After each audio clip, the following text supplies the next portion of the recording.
This morning, our department coordinated a complex operation related to the investigations of 2 murders and at least 5 shooting incidents that took place in our city between November 21st of 2019 and February 4th of this year.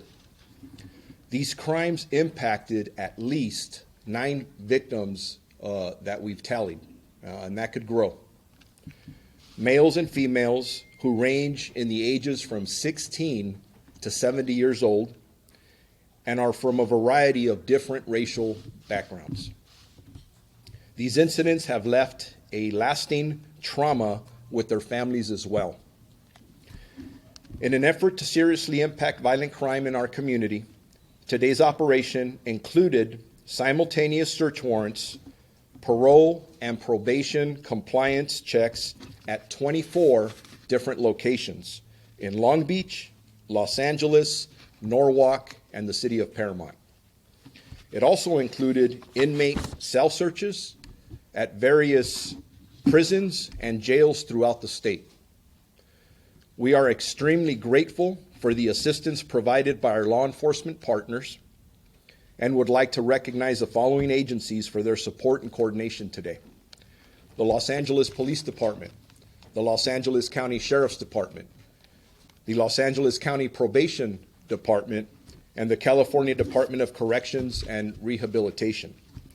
Throughout this 4-month investigation, these acts of violence were connected through substantial evidence, and it was determined that these crimes were committed in furtherance and for the benefit of a gang.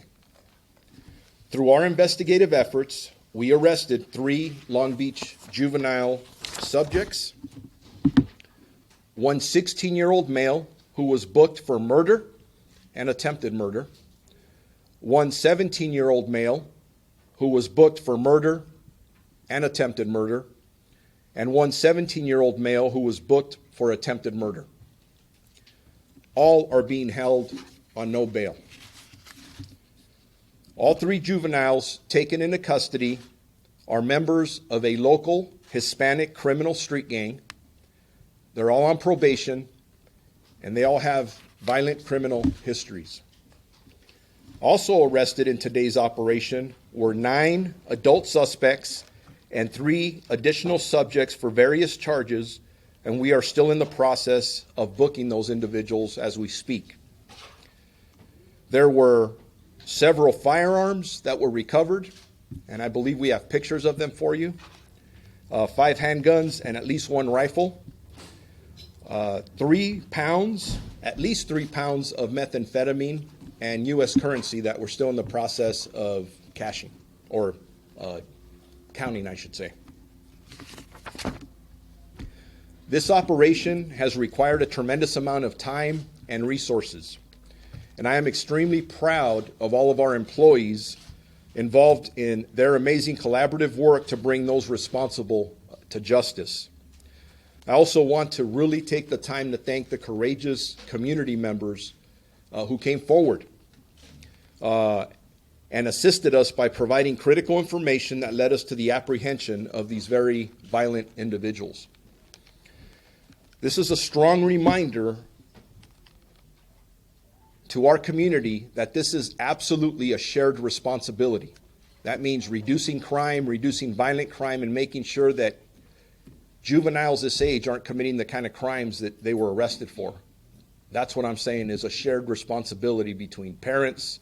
I could go through a list of everybody who should look at themselves and make sure things like this don't happen in the future.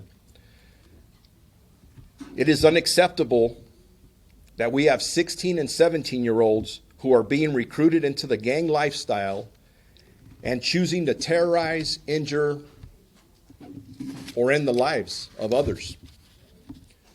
The images you see here today are examples of social media posts that are often used to glorify the gang lifestyle and depict some of the subjects involved in this investigation.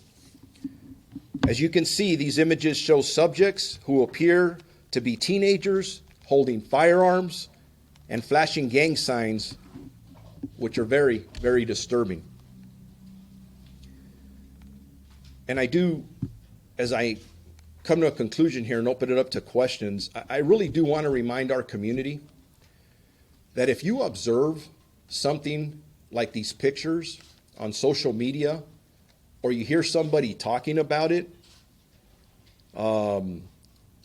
and whether it's guns, threats, gang signs, and you see by the face, or we obviously, because they're juveniles, we had to kind of blur out the faces a little bit, but they should concern people.